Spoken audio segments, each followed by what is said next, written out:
তোমাদের গণিত পাঠশালায় তোমাদের সকলকে স্বাগত।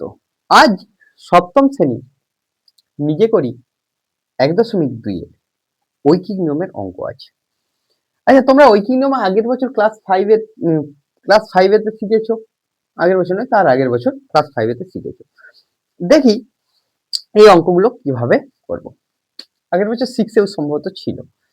এই অঙ্কগুলো করতে গেলে সরল সম্পর্ক আর ব্যস্ত সম্পর্ক সম্বন্ধে ধারণা রাখতে হবে। সরল সম্পর্কটা কি?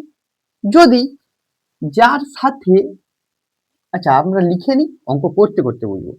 দেখো, একটা চাকা, প্রথমে একের দাগের অঙ্ক, একটা চাকা 55 বার ঘুরে, সম্ভবত এটা 55 বার হবে, 55 বার ঘুরে 77 মিটার পথ যায়, তবে 98 মিটার পথ যেতে ওই চাকা কতবার ঘুরবে? তাহলে এখানে কি লিখবো?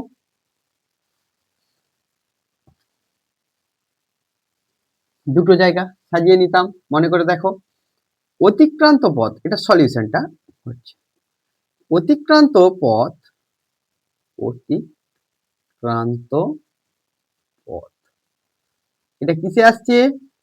মিটারে। আচ্ছা, আবর্তন সংখ্যা,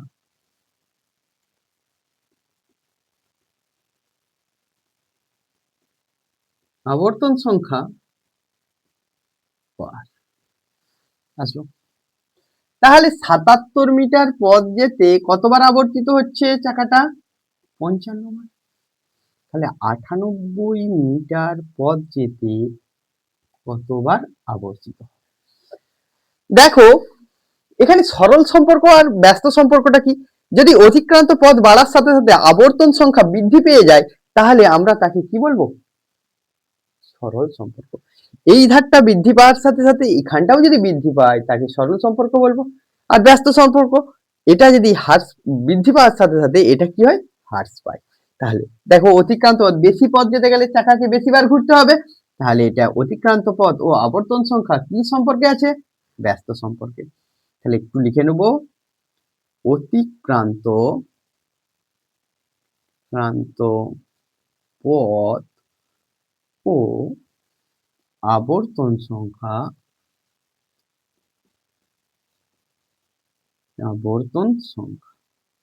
কি? এটা বৃদ্ধির সাথে সাথে এটাও বৃদ্ধি হচ্ছে, কি সম্পর্কে আছে? সরল সম্পর্ক।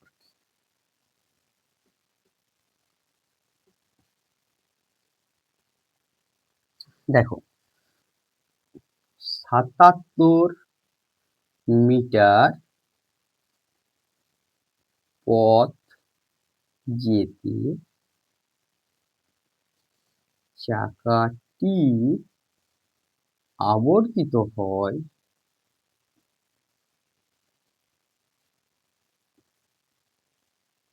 55 বার।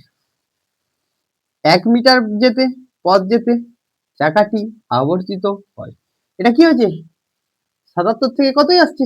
1 এ হ্রাস পেয়েছে, তাহলে এখানেও হ্রাস পাবে। ঐকিক নিয়মে হ্রাস পাওয়া বললে ভাগ করা বোঝায়। ঐকিক নিয়মে হ্রাস করা বললে কি বোঝায়? ভাগ করা। তাহলে 98 মিটার 1 এর থেকে বেশি হয়েছে, পথ যেতে আবর্তিত হয়, বাড়া মানে এখানে গুণ হবে। তাহলে ঐকিক নিয়মে সরল সম্পর্ক থাক, ব্যস্ত সম্পর্ক থাক, হ্রাস পাওয়া মানে কি হচ্ছে? সরল সম্পর্কে আছে, এখানে হ্রাস পাচ্ছে মানে এখানে ভাগ হচ্ছে, আর এটা বৃদ্ধি পেয়েছে, 1 থেকে বেড়েছে, তার জন্য এখানে গুণ হচ্ছে। 11 দিয়ে আসছি, 11 দিয়ে লঘিষ্ঠ আকারে আনছি, 5, এটা 7 দিয়ে এটা 1, 4, তাহলে কি আসলো? 5 গুণিত 14 বার, তাহলে 5 14 70 বার। তাহলে কবার চাকাটা আবর্তিত হবে? 70 বার। অতএব 98 মিটার পথ যেতে চাকাটি আবর্তিত হবে 70 বার। সকলে বুঝতে পারলে? যে কিভাবে আমরা ঐকিক নিয়মে করব। সরল সম্পর্ক আর ব্যস্ত সম্পর্ক কি। এবার দেখা যাক 2 এর অঙ্কেতে কি আছে। দেখো 2 এর অঙ্কেতে আমরা দীপ্তক দীপ্তার্ক প্রত্যেক সপ্তাহে একদিন সাঁতার শিখতে যায়। তাহলে 364 দিনে সে কতদিন সাঁতার শিখতে যায় হিসাব করতে বলেছে। এখানে তাহলে সলিউশনটা করব যখন, দেখো এখানে দিন দেওয়া আছে, এখানে কি দেওয়া আছে সপ্তাহ। তাহলে এক সপ্তাহটাকে কি করে নেব, কতদিন, এক সপ্তাহ সমান 7 দিন। এবার স্ট্রাকচারটা সাজিয়ে নিই, সময়, দিন। সাঁতার শিখতে যাওয়ার, সাঁতার শিখতে যাওয়ার সংখ্যা, এখানেও দিন দিয়েছে। তাহলে দেখো 7 দিনে সে কদিন সাঁতার শিখতে যাচ্ছে, একদিন। আর তাহলে 364 দিনে সে কদিন সাঁতার শিখতে যাবে। এখানে তোমরা দেখো 7 দিনে যদি একবার সাঁতার শিখতে যায়, 364 দিনে সে বেশিবার যাবে না কম যাবে, বেশিবার যাবে। 7 থেকে এটা বড় হয়েছে, মানে এখানেও এটা কি হবে, বৃদ্ধি পাবে। তাহলে এই সম্পর্কটা কি হবে, সরল সম্পর্ক। তাহলে সময় ও সাঁতার শিখতে যাওয়া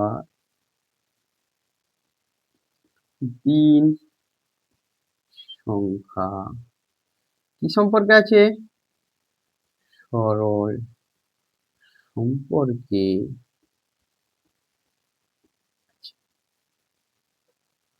ক্লিয়ার। তাহলে 7 দিনে, এবার লিখবো 7 দিনে সে সাঁতার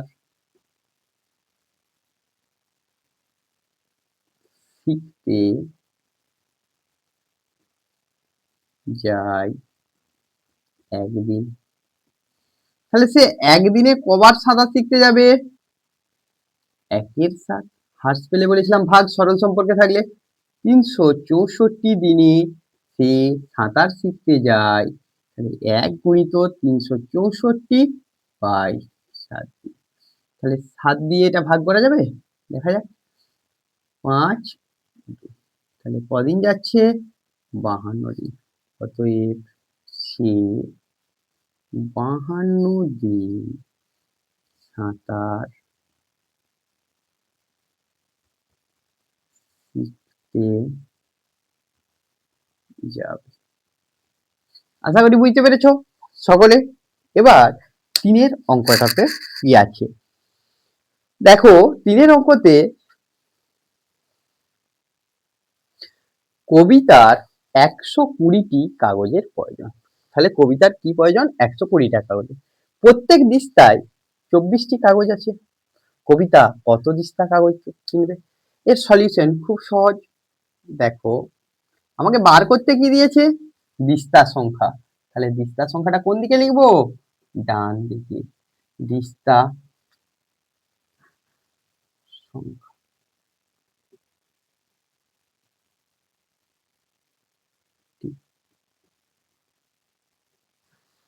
কাগজের সংখ্যা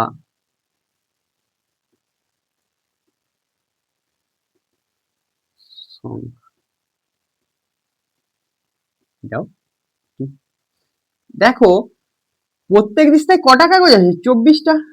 তাহলে 24টি কাগজ সমান এক দিস্তা। আমাকে কতগুলো বার করতে হবে, 120টি। এখানে আমরা একটু জিজ্ঞাসা চিহ্ন। তাহলে কাগজের সংখ্যা ও দিস্তার সংখ্যা কি সম্পর্কে থাকবে, সরল সম্পর্কে। এতক্ষণে তোমরা সকলেই বুঝতে পেরেছো। এটা বৃদ্ধি পেলে এটাও বৃদ্ধি পাবে। কাগজের সংখ্যা ও দিস্তা সংখ্যা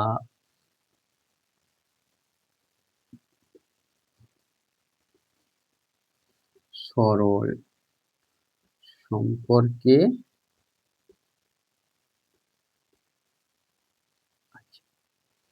দেখো তাহলে 24টি কাগজ থাকে এক বস্তাতে। তাহলে একটি কাগজ থাকবে কত? সরল সম্পর্কে আছে, কমেছে মানে কি হবে, এখানে ভাগ হবে। তাহলে 120টি কাগজ থাকবে 120/24। 6 দিয়ে কাটো, 6 দিয়ে কাটলে 4, 6 দিয়ে কাটলে 20, এটা হলে 5। তাহলে কদিস্তা হলো 5 গুণিত 1 মানে 5। অতএব 5 দিস্তা কাগজ কিনতে।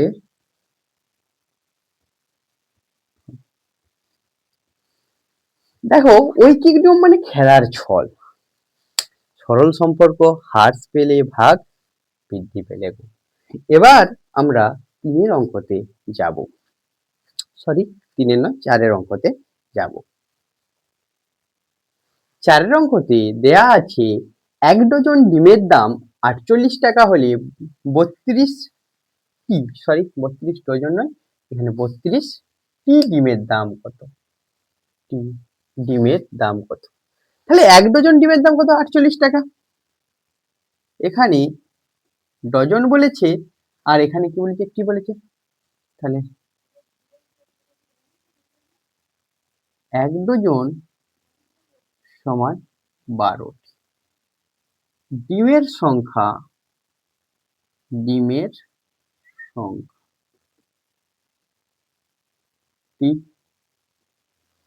মূল্য বার করতে বলেছে, মূল্যটা তাহলে দাম ডান দিকে রাখবো, মূল্য লিখতে পারো, দাম লিখতে পারো। তাহলে এখানে কি হচ্ছে? 1 ডজন মানে 12টা ডিমের দাম কত দিচ্ছে? 48 টাকা।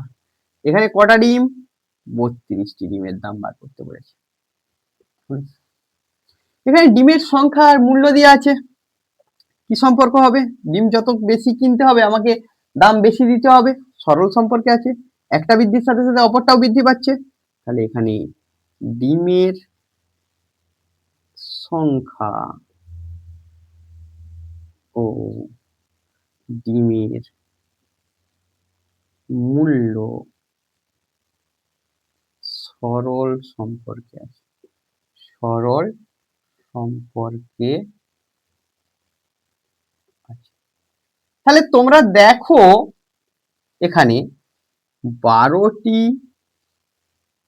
ডিমের মূল্য কত টাকা? 48 টাকা।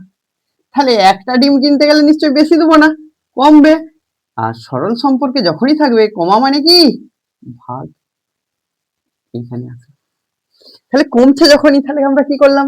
ভাগ করলাম।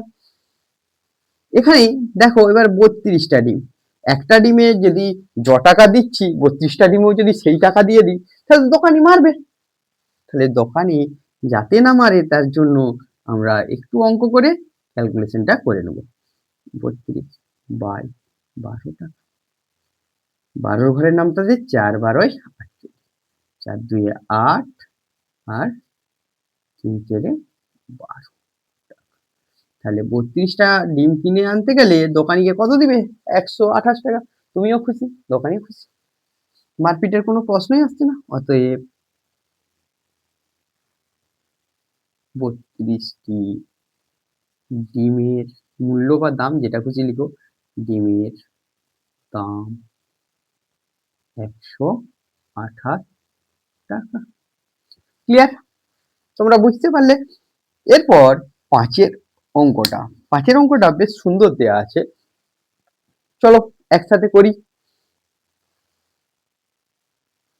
5 অঙ্কেতে বলছে যে প্রতিদিন 5 ঘন্টা করে কাজ করলে 30 দিনে কাজটি শেষ করা যায়।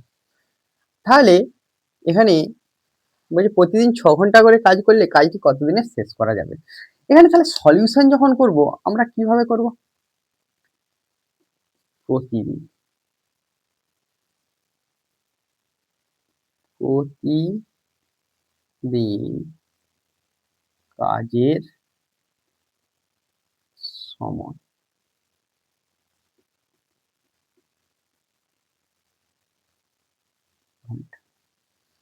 আচ্ছা, আর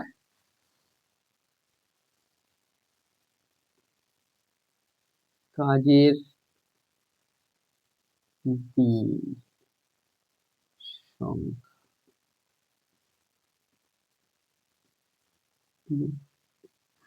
কাজের দিন সংখ্যার দিন প্রত্যহ 5 ঘন্টা কাজ করলে 30 দিনে কাজ শেষ হয়।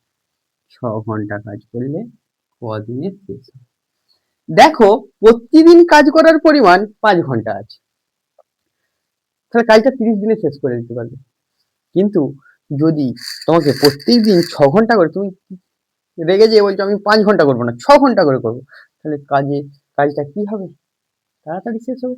একটাই কাজ, যে কাজটা করছিলে 5 ঘন্টা, প্রত্যেকদিন 5 ঘন্টা করে, সেই কাজটাই 6 ঘন্টা করে করছো, তাহলে তাড়াতাড়ি হবে না হবে না? অবশ্যই হবে। তাহলে এখানে দেখো, বৃদ্ধি পাওয়ার সাথে সাথে এটা কি হচ্ছে? হ্রাস পাচ্ছে। তাহলে এখানে কি সম্পর্ক থাকবে? সরল সম্পর্ক, ব্যস্ত সম্পর্ক, ব্যস্ত সম্পর্ক। প্রতিদিন কাজের সময় ও কাজের দিন সংখ্যা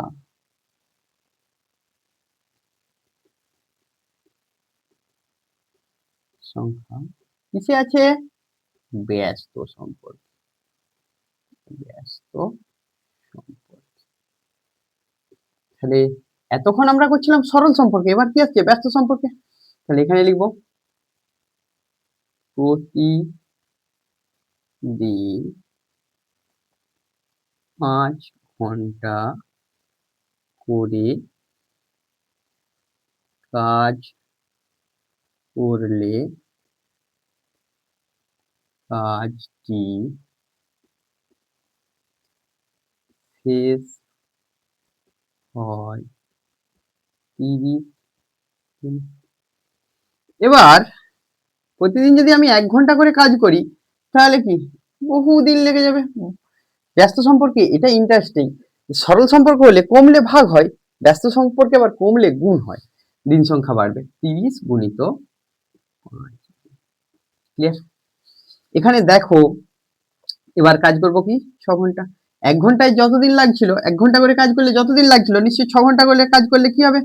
তার থেকে কম দিন লাগবে। তাই কম দিন হলে আমি ভাগ করছি। দেখো, 6 দিয়ে কাটলাম 5, 5 আর 5 এর 25 দিন, গুণ করলাম 25। অতএব কাজটি 25 দিনে শেষ করতে পারবে। তাহলে আমরা এখানে দেখলাম কি, ব্যস্ত সম্পর্কে থাকলে হ্রাস পেলে কি হচ্ছে? গুণ হচ্ছে। এখানে হ্রাস পাচ্ছে যখন, বাসে কি হচ্ছে? গুণ হচ্ছে। বাসে বৃদ্ধি পাচ্ছে যখন, ভাগ হচ্ছে। ওটা বুঝতে পারলে? এর পরের ক্লাসে বাকি অঙ্কগুলো আমরা একসাথে সমাধান করব। তোমাদের যদি গণিত পাঠশালার ক্লাস ভালো লেগে থাকে, তাহলে ফেসবুক পেজ গণিত পাঠশালা, তাতে লাইক করো, বন্ধুদের মধ্যে শেয়ার করো, ফলো করো, এবং কি লাগবে সেটা কমেন্ট করে তোমরা জানাও কমেন্ট বক্সে। আর